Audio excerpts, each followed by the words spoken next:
शहर में आपको जब भी कभी ऐसा सैलाब आता है ना, तो ये जो एक माफिया होती है भिखारियों की, फ़कीरों की, ये माफिया जो है ना, ये अलर्ट हो जाती है। तो अभी तो पानी जो है वो आना शुरू हो चुका है, वहाँ पर दरिया में पानी आ गया। पहले तो बिल्कुल खुश था, दरिया में पानी आ चुका है। पंजाब में जो है वो इतनी बुरी तरीके से सैलाब आए हैं कि चीफ़ मिनिस्टर पंजाब जो हैं वो जितनी ओवर स्मार्टनेस का वो मुजाहरा कर रही थी और जितने खूबसूरत और ज़र्फ़ बर्फ़ कपड़ों में और ब्राइट कपड़ों में उन्होंने कश्तियों में दौरे किए, उसके बाद उनको बहुत ज़्यादा क्रिटिसाइज़ किया गया। जब दरिया को इनक्रोच किया जाएगा, दरिया के रास्ते को रोका जाएगा, तो क्या फिर तबाही का जो लेवल है वो ज़्यादा नहीं हो जाएगा? रेती बजरी माफिया और दरख्त माफिया, यही माफिया इस वक्त सिंध में भी काम कर रही है। अब मज़ीद 16 लाख अफराद की जो है पेशगोई की जा रही है। अल्लाह रहम करे कि सिंध के साथ क्या होने वाला है। अस्सलाम वालेकुम, हमारी वेब के साथ मैं हूँ अरमान साबिर। सैलाब की सूरत हाल इस वक्त जो पंजाब में है वो तबाही मचा रहा है। वहाँ 16 लाख से ज़्यादा अफराद बेघर हो चुके हैं और मज़ीद तबाहियों का सिलसिला जारी है, क्योंकि भारत ने अभी एक रेला और छोड़ दिया है और पानी का वो रेला भी पंजाब की जानिब बढ़ रहा है, जबकि सिंध में सुपर फ्लड की पेशगोई कर दी गई है।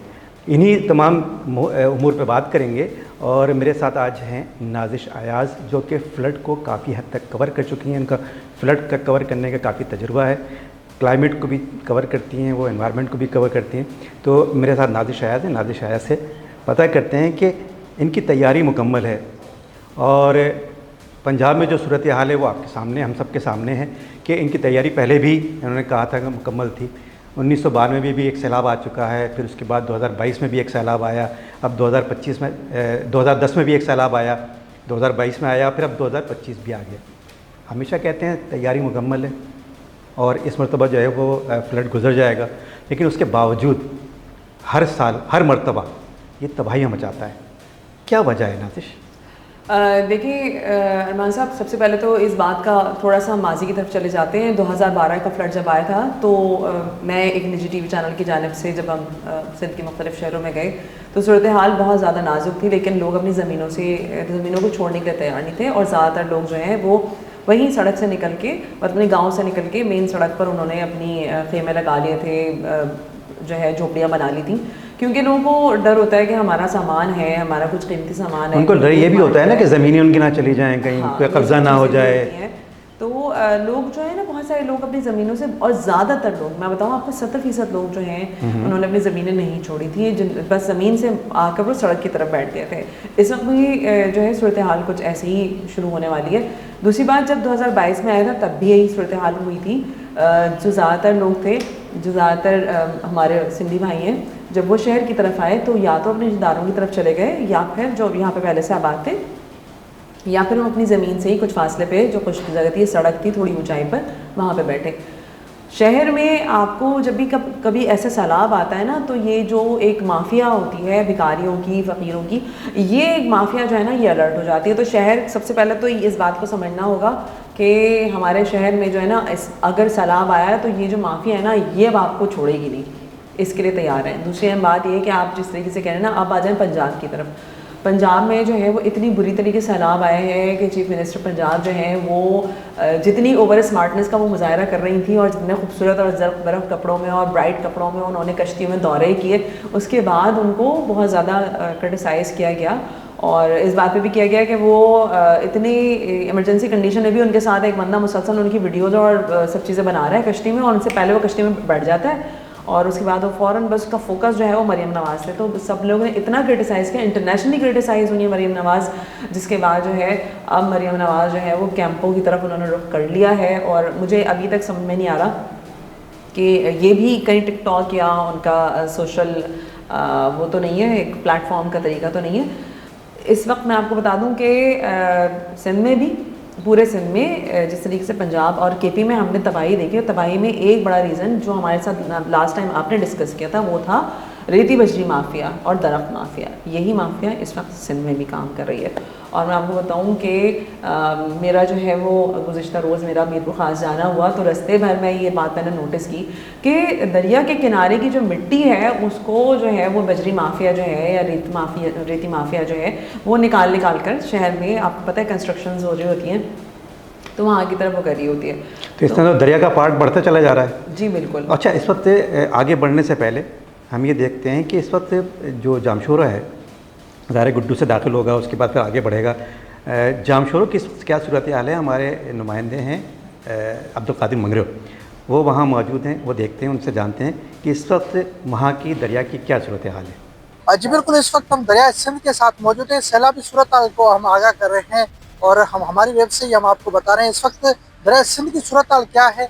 दरिया सिंध में इस वक्त गुड्डू पे जो है 3 लाख 3.5 लाख जो क्यूसिक पानी गुजर रहा है। जो जो सक्खर बैराज है वहाँ इस वक्त 3 लाख क्यूसिक, जबकि जो हैदराबाद है वहाँ पे पूरे 3 लाख इस वक्त क्यूसिक पानी गुजर रहा है। अगर मेरा कैमरामैन पीछे दिखा, इस वक्त भी जो है सूरत हाल ये है कि पानी बिल्कुल दरिया के सिंध के अंदर बहुत सारे मकदार में इस वक्त मौजूद है। लेकिन जो इस वक्त सूरत हाल है कि पीछे जो गाँव देहात है वहाँ सैलाबी खदशा जो है इम्कान हो गया है। इस वक्त खानोट का इलाका वहाँ पानी दाखिल हो चुका है। जो वज़ीर आला सिंध का इलाका है, जामशोरों के इलाके हैं, वहाँ पे पीछे पानी का जो है वो बहाव शुरू हो चुका है। इसके अलावा अगर बात करें तो पीछे घोटकी और सक्खर में भी कच्चे में पानी दाखिल हो चुका है। जो इम्कानी जाहिर किया गया था कि मज़ीद पानी जो है बढ़ सकता है। इस वक्त सूरत हाल ये है कि दरिया सिंध में पानी जो है वो मज़ीद बढ़ चुका है और सैलाबी खदशा जाहिर किया जा रहा है। वज़ीर आला सिंध ने जो दावा किया था 2022 में, वो दावा पूरा नहीं किया जा सके, जिसके बायस अब दोबारा जो है वो पानी जो लोगों को सैलाब से गुजरना पड़ सकता है और इम्कान है कि अगर ज़्यादा पानी आया तो मज़ीद जो है 2022 जैसा भी सैलाब आ सकता है। तो अभी तो पानी जो है वो आना शुरू हो चुका है, वहाँ पर दरिया में पानी आ गया, पहले तो बिल्कुल खुशताब दरिया में पानी आ चुका है, लेकिन गुड्डू से दाखिल होगा और ये सुपर फ्लड की पेशगोई है। नाजिश क्या होगा? देखिए, सबसे पहले तो जो मौसमी तब्दीली है ना उसको समझ लें कि सुपर फ्लड जो है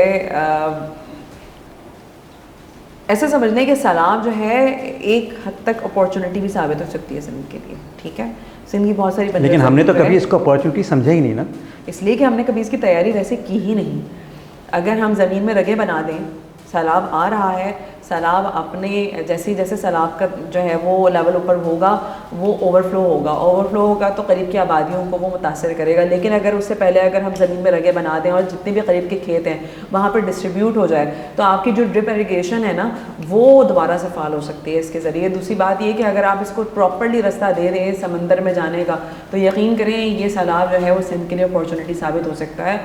जब हम दरिया के रास्तों को इनक्रोच करते चले जाते हैं, एक तो ये है कि दरिया जो सिंध में जो हो रहा है, आपने बताया कि वहाँ से रेती बजरी जो है उठाई जा रही है, लेकिन कई ऐसी जगह भी हैं जहाँ पर दरिया को इनक्रोच किया जा रहा है। ऐसा है बिल्कुल। तो जब दरिया को इनक्रोच किया जाएगा, दरिया के रास्ते को रोका जाएगा, तो क्या फिर तबाही का जो लेवल है वो ज़्यादा नहीं हो जाएगा? देखिए, ये तो हम खुद दावा दे रहे होते हैं ना कि हाँ बैल मुझे मारा, हम खुद सामने खड़े होकर बोल रहे होते हैं ट्रक के कि हाँ भाई मरेंगे तो देखा जाएगा। ज़्यादातर लोग जो हैं वो स्पेशली हमारी सिंध गवर्नमेंट इस मामले में बहुत ज़्यादा सामने आती है कि इंक्रोचमेंट के मामलात में, जहाँ पे कब्ज़ा माफिया और इन सबको सपोर्ट करती हुई नज़र आती है। इन सब के बैक पे आपको सिंध गवर्नमेंट कहीं ना कहीं खड़ी हुई नज़र आएगी। यहाँ मैं आपको एक और बात बता दूँ कि ये जो आपका इंक्रोचमेंट है ये तो इटसेल्फ हो रही है और उसकी वजह से दरिया जो है वो जब अपने पार्ट खोलेगा तो आप तबाही नेक्स्ट लेवल की तबाही होगी और वो शहर तक ओवरफ्लो हो जाएंगे। दूसरी बात ये कि इस वक्त चावल की फसल खड़ी हुई है सिंध में, चावल की फसल खड़ी हुई है, कपास की फसल खड़ी हुई है।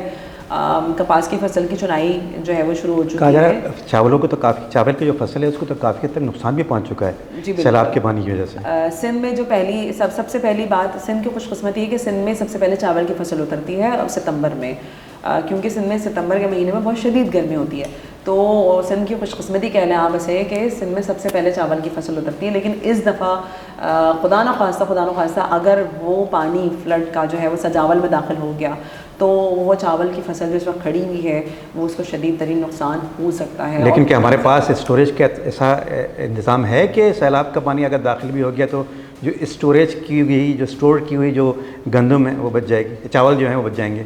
देखिए, स्टोर किया हुआ चावल जो है उसको बचाने का तो कोई रास्ता नज़र नहीं आता, क्योंकि हमारे यहाँ तो गंदम में भी कीड़ा लग जाता है। हुकूमत की जानिब से इतनी ज़्यादा करप्शन सामने आती है कि करोड़ों टन गंदम जो है उसको ज़ख़ीरा करके रखा गया और उसके बाद उसमें कीड़ा लग गया और फिर बाद में पता चला कि जी वो गंदम तो किसी काम की नहीं रही। तो चावल की तो बात ही क्या, वो तो अभी फसल उसकी उतरनी है। अब मज़ीद 16 लाख अफराद की जो है पेशगोई की जा रही है। अल्लाह रहम करे कि सिंध के साथ क्या होने वाला है, और ये 16 लाख अफराद या इससे ज़्यादा या कम व बेश जितने भी हैं, अगर वो डिस्प्लेस होते हैं तो सिंध गवर्नमेंट फिर उनके लिए कितने पैसे, कितने फ़ंड्स जो है वो जमा करने की कोशिश करेगी, इंटरनेशनल फ़ंड्स कितने जमा करेगी और फिर कितने सालों में इनकी बहाली का काम होगा, ये सब जो है वो अभी फ्लड आया नहीं है। और इस पर हमने बातें करना शुरू कर दी हैं, सिंध गवर्नमेंट ने भी बातें करना शुरू कर दी हैं कि ये इतने लोग डिस्प्लेस होंगे, उन डिस्प्लेस अफराद को उनको बचाने के लिए क्या करना है, किस तरह से उनको ज़्यादा से ज़्यादा लोगों को बचाया जा सकता है, इस पर शायद सिंध गवर्नमेंट की तवज्जो नहीं है। आप लोगों के क्या राय है, अपनी राय से ज़रूर आगाह कीजिएगा और एक नए वीडियो नए टॉपिक के साथ दोबारा हाजिर होंगे। इजाज़त दीजिए, खुदा हाफ़िज़।